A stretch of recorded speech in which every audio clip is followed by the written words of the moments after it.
Assalamualaikum warahmatullahi wabarakatuh. Perkenalkan, saya Lydia Rahmawati dengan NIM F1051211999 dari kelas 6A2 Reguler A Diana. Pada kesempatan kali ini, saya akan berbagi terkait pembelajaran perubahan conceptual change pada materi listrik dinamis. Video pembelajaran ini dibuat juga untuk memenuhi penugasan ataupun penilaian remediasi pembelajaran yang diampu oleh Bapak Hamdani MPD.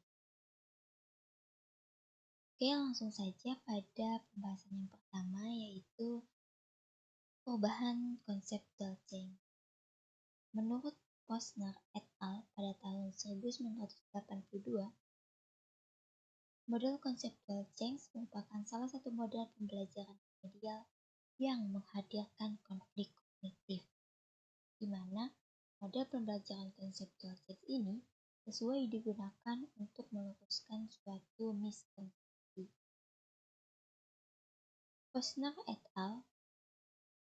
Tahun 1982 juga menjelaskan bahwa model pembelajaran conceptual change ini merupakan suatu model pembelajaran yang dimulai dengan menggali terlebih dahulu konsepsi peserta didik sebelum mengikuti pembelajaran kelas, dan menuntut peserta didik untuk menyempurnakan pengetahuan yang sudah dimiliki, serta merubah, menyusun ulang, atau mengganti pengetahuan yang salah dimiliki mereka itu dengan pengetahuan baru yang lebih benar.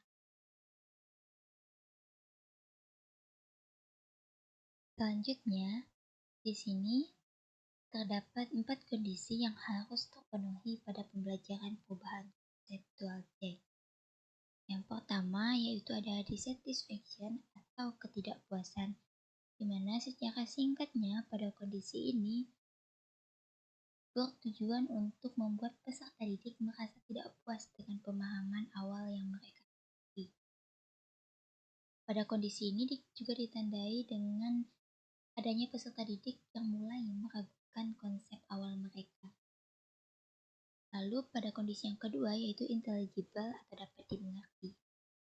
Intelligible ini bertujuan untuk membantu peserta didik memahami konsep yang benar. Di sini, peserta didik juga bisa menemukan konsep yang menurut mereka lebih mudah untuk dimengerti dan untuk dipahami. Kondisi yang ketiga yaitu ada plausible atau masuk akal.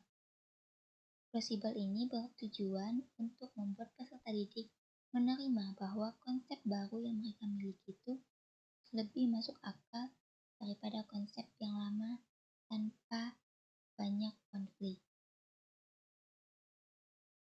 Selanjutnya, pada kondisi yang keempat yaitu ada fruitful, yang artinya berdaya guna atau bermanfaat.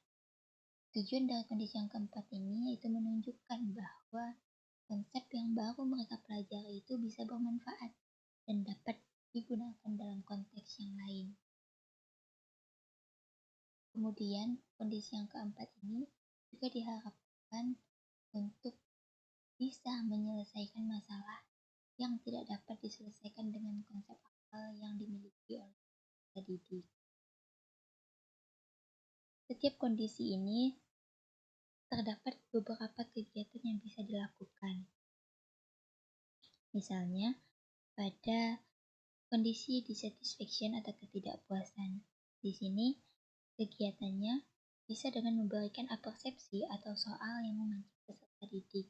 Salah satu contohnya di sini saya mengambil materi listrik dinamis yang dibuat dalam bentuk vortir soalnya.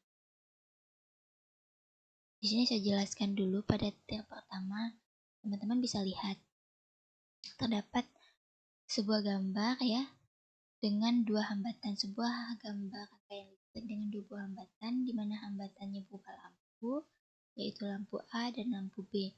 Pertanyaannya, jika hambatan kedua lampu tersebut sama, maka apa yang akan terjadi pada nyala lampu A dan B?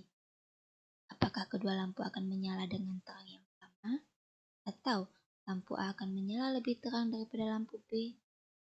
Atau lampu B akan lebih terang daripada lampu A? Atau bisa juga kedua lampu tersebut tidak akan menyala. Itu untuk teori yang pertama. Lalu lanjut pada teori yang kedua, yaitu menunjukkan seberapa yakin teman-teman terhadap pilihan jawaban teman-teman tadi. Apakah yakin atau tidak yakin? Kemudian pada teori yang ketiga, yaitu alasan teman-teman terhadap pilihan jawaban. Di sini terdapat 5 ya, ada A, B, C, dan E, di mana untuk 4 di sini merupakan alasan tertutup yang sudah disediakan begitu. Kemudian untuk poin E-nya di sini alasan terbuka. Jadi teman-teman bisa mengisi alasan berdasarkan pendapat teman-teman. Kemudian teori yang keempat di sini yaitu menunjukkan seberapa yakin teman-teman terhadap pilihan alasan teman-teman. Nah, kita balik lagi pada pertanyaan ini. Teman-teman bisa lihat di sini disajikan sebuah gambar rangkaian listrik. Tadi untuk kegiatan pertama itu dengan memberikan persepsi atau soal yang memancing peserta didik. Contoh soalnya seperti ini. Nah, selain itu, sebagai calon pendidik, teman-teman juga bisa memunculkan perbandingan jawaban teman-teman. Dimana di sini tadi kan ditanya nih, jika hambatan kedua lampu tersebut sama, maka apa yang akan terjadi pada nyala lampu A dan B? Nah, mungkin beberapa dari teman-teman di sini ada yang menjawab A, atau mungkin ada juga yang menjawab B. Begitu juga untuk C dan D. Tentunya, setiap pilihan yang teman-teman pilih itu tentu memiliki alasan yang berbeda-beda. Bisa saja nih, ketika teman-teman memilih poin A, yaitu kedua lampu akan menyala dengan terang yang sama. Dengan alasan, menurut teman-teman, dalam rangkaian seri, arus listrik yang mengalir itu melalui kedua lampu, apalagi ini lampunya hambatannya sama gitu ya. Jadi, kedua lampu itu tersebut akan menyala dengan terang yang sama. Itu menurut teman-teman ya, atau mungkin ada nih teman-teman yang menjawab lampu A akan menyala lebih terang daripada lampu B. Bisa saja teman-teman nih berpikir bahwa lampu A itu terletak lebih dekat dengan sumber tegangan sehingga lampu A akan mendapatkan lebih banyak arus dan terlihat lebih terang gitu daripada lampu B. Atau mungkin teman-teman juga bisa berpikir dengan memilih C. Alasannya bisa jadi teman-teman ini menganggap bahwa karena lampu B itu terletak lebih jauh dari sumber tegangan, maka lampu B ini akan mendapatkan lebih banyak arus dan menjadi lebih terang daripada lampu B. Tahu, bisa saja teman-teman ini memilih pilihan D. Kedua lampu tidak akan menyala. Dengan anggapan bahwa karena hambatan kedua lampu itu sama, maka teman-teman berpikir bahwa arus itu tidak cukup untuk menyalakan kedua lampu, sehingga keduanya itu tidak akan menyala. Bisa saja ya teman-teman memiliki alasan-alasan seperti itu. Bisa memilih poin A, poin B, ataupun poin C. Nah, setelah memunculkan perbandingan jawaban tersebut sebagai calon pendidik, teman-teman bisa langsung melakukan eksperimen atau uji coba. Kenapa? Karena dengan melakukan eksperimen, teman-teman bisa menunjukkan secara langsung apa yang akan terjadi pada nyala lampu A dan B dalam rangkaian seri tersebut ketika hambatan kedua lampu itu sama. Nah, melalui eksperimen tersebut itulah nanti akan memunculkan konflik kognitif, di mana pada konflik kognitif nanti itu akan mendorong peserta didik untuk mempertanyakan dan merevisi pemahaman mereka tentang rangkaian listrik. Nah, di sini langsung saja kita melakukan eksperimen atau uji coba melalui PET simulation. Teman-teman bisa membuka webnya di Google gitu ya. Teman-teman langsung saja buka menggunakan PET simulation, kemudian cari lab yang khusus untuk eksperimen listrik dinamis. Nah, jika sudah masuk pada web PET simulation ini, yaitu khususnya virtual lab untuk listrik dinamis ya. Di sini terdapat banyak fasilitas yang bisa teman-teman gunakan. Nanti silakan teman-teman berkreativitas saja. Di sini langsung saja kita rangkai ya. Rangkailah rangkaian listrik ini sesuai dengan soal yang diberikan tadi. Silakan dirangkai sampai selesai. Nah, ini adalah penampakan ketika rangkaian tersebut sudah selesai dirangkai. Ini teman-teman bisa kecilkan dan bisa diperbesar. Oke, jadi ini adalah gambar rangkaian listrik yang sudah kita revisi dengan penambahan ampermeter ya. Kenapa kita tambah ampermeter? Karena agar memudahkan untuk menghitung arus yang mengalir pada lampu A dan pada lampu B. Tadi bisa kita lihat gambar rangkaian yang ada pada soal seperti ini kan, dimana ini adalah rangkaian listrik dengan 2 buah lampu dan 1 buah baterai, di mana lampu di sini kita ketahui memiliki nilai sebesar 10 ohm. Sama untuk lampu A dan lampu B itu sama dengan 10. Sedangkan baterainya di sini bernilai 9 volt. Nah, pertanyaan dari soal tadi itu kan, jika kedua lampu tersebut sama, maka apa yang akan terjadi pada nyala lampu A dan B? Ada pilihan tadi itu kan, ada pilihan A yaitu kedua lampu akan terang yang sama, pilihan B lampu akan menyala lebih terang dari lampu B, dan pilihan C lampu B akan lebih terang dari lampu A, dan pilihan D kedua lampu tidak akan menyala. Nah, teman-teman bisa lihat nih di sini agar lebih jelas gitu ya. Kan kita belum tahu nih pilihan mana yang benar. Jadi langsung saja kita coba kita ukur menggunakan ampermeter ini. Yang tadi ampermeternya sudah dipasang, jadi tinggal kita hubungkan saja kira-kira apakah nilai arusnya itu sama atau tidak, dan apa yang akan terjadi pada lampu A dan B. Mari kita amati sama-sama. Nah, ketika dihubungkan, teman-teman bisa lihat nih,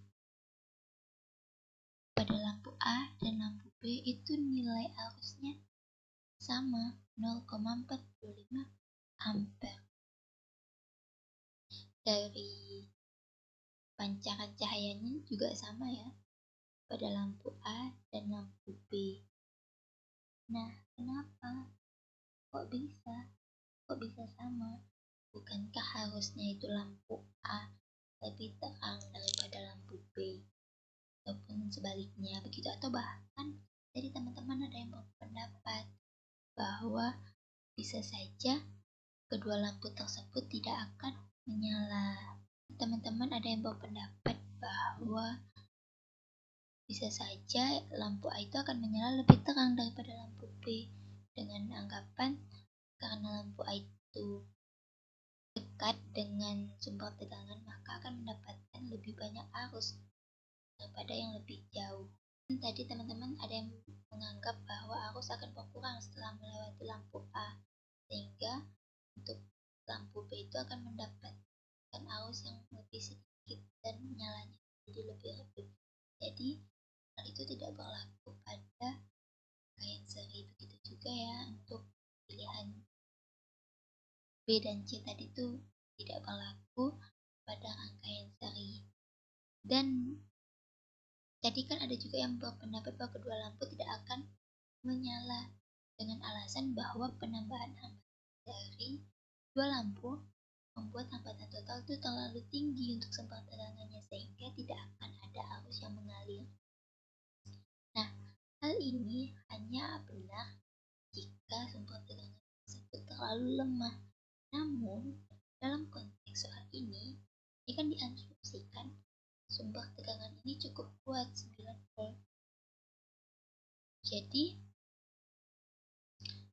untuk anggapan bahwa kedua lampu ini tidak akan menyala, itu tidak bisa dikatakan benar. Jadi, untuk pilihan yang tepat adalah pilihan A, di mana kedua lampu itu akan menyala dengan terang yang sama. Kenapa? Karena rangkaian ini kan merupakan rangkaian seri. Teman-teman bisa lihat ini rangkaian seri. Nah, dalam rangkaian seri, hambatan yang sama untuk kedua lampu ini tadi kan 10 ohm. Nah, kedua lampu tersebut akan menerima arus yang sama dan memiliki tegangan yang sama di masing-masing lampu. Artinya apa? Artinya daya yang dikonsumsi oleh masing-masing lampu itu sama, sehingga akan menyebabkan kedua lampu itu menyala dengan terang yang sama juga. Alasan ini itu sudah sesuai dengan prinsip dasar dari Ohm dan karakteristik arus dalam. Sekali lagi, terkait dengan anggapan teman-teman tadi bahwa lampu A itu akan menyala lebih terang daripada lampu B, atau lampu B itu akan menyala lebih terang daripada lampu A, itu kurang tepat begitu. Karena balik lagi, ini adalah rangkaian seri. Oke, nah selanjutnya kita masuk pada kondisi yang kedua, yaitu dimana penjelasan konsep dasar dalam rangkaian seri berhubung dengan problem ataupun soal sebelumnya tadi itu bisa dianalogikan seperti aliran air yang melalui pipa ataupun sistem angkutan umum gitu, dimana aliran air ataupun pipa itu harus melewati setiap titik dalam jalur yang sama, mirip dengan konsep dasar rangkaian arus listrik yang disusun secara seri. Nah, teman-teman nih bisa bayangkan gitu, ketika sebuah pipa yang dialiri air, di mana pipa tersebut panjang gitu, dan terdapat beberapa titik penyiraman di sepanjang pipa. Lalu, air itu kan akan mengalir dari ujung yang satu ke ujung yang lainnya, di mana setiap titik penyiraman akan mendapatkan aliran air yang sama. Begitu juga dengan rangkaian seri. Arus listrik yang sama akan mengalir melalui setiap komponen. Komponen ini bisa diibaratkan lampu juga gitu ya. Yang dimaksudkan di sini itu lampu gitu pada rangkaian. Sehingga ketika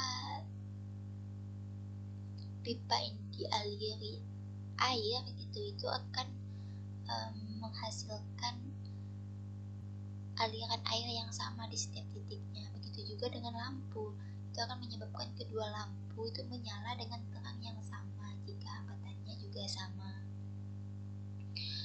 Lalu selain aliran pipa air tadi, itu juga bisa diibaratkan dengan sistem angkutan umum,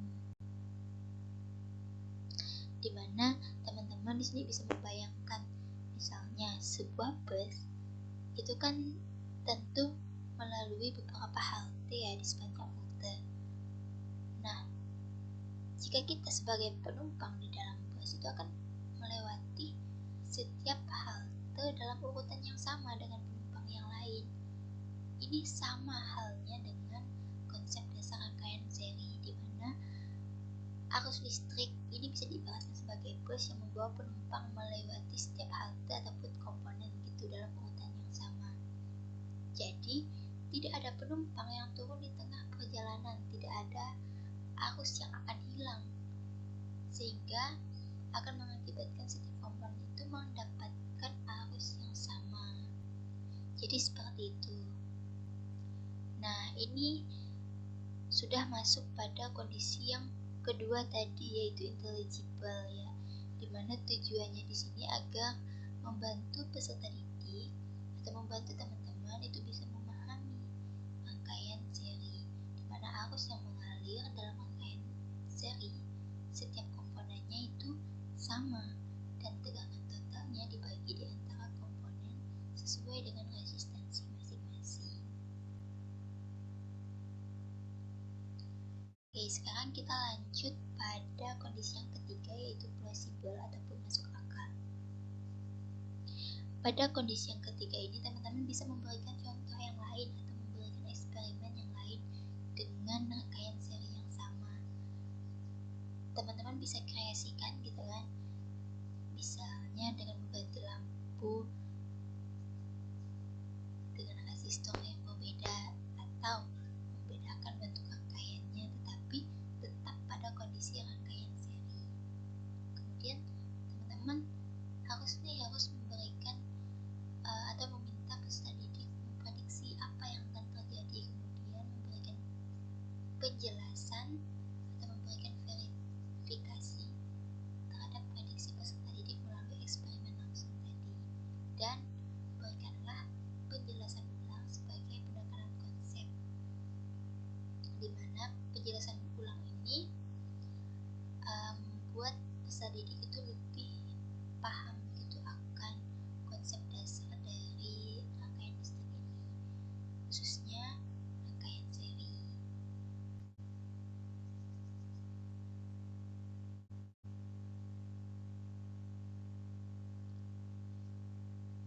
Lalu untuk kondisi yang keempat adalah voidable atau berdaya guna. Sesuai dengan tujuannya, yaitu menunjukkan bahwa konsep yang baru dipelajari akan bermanfaat dan dapat digunakan dalam konteks yang lain. Nah, di sini teman-teman bisa menunjukkan implementasinya dalam kehidupan sehari-hari. Seperti sebelumnya tadi itu kan ada aliran air pada pipa gitu, atau rute perjalanan bus gitu kan. Nah, ini juga bisa diimplementasikan, maksudnya masih banyak implementasi lain seperti sistem kelistrikan rumah atau rangkaian listrik pada kendaraan. Agar bisa bermanfaat dan dapat digunakan dalam konteks lain, teman-teman sebagai calon pendidik bisa nih memberikan beberapa soal latihan lainnya yang bisa melibatkan pemahaman teman-teman dalam memperkuat konsep dasar tadi. Contohnya di sini terdapat soal seperti yang bisa dilihat di sini ya. Ada lampu A dan ada lampu B. Pertanyaannya, apabila lampu A dilepas, apa yang terjadi pada nyala lampu B? Nah, di sini bisa teman-teman berikan kepada peserta didik. Nah, lalu jangan lupa tetap berikan kesimpulan atau ringkas kembali konsep dasar rangkaian seri dan bagaimana kondisi lampu A dan lampu B ketika dialiri listrik. Oke, baik, sekian penjelasan yang bisa saya sampaikan. Semoga bisa dapat dipahami, dan saya juga memohon maaf apabila terdapat kesalahan, baik itu dalam penyampaian materi ataupun penggunaan kata-kata yang kurang berkenan. Saya akhiri, wabillahi taufiq wal hidayah. Wassalamualaikum warahmatullahi wabarakatuh. Salam sejahtera untuk kita semua.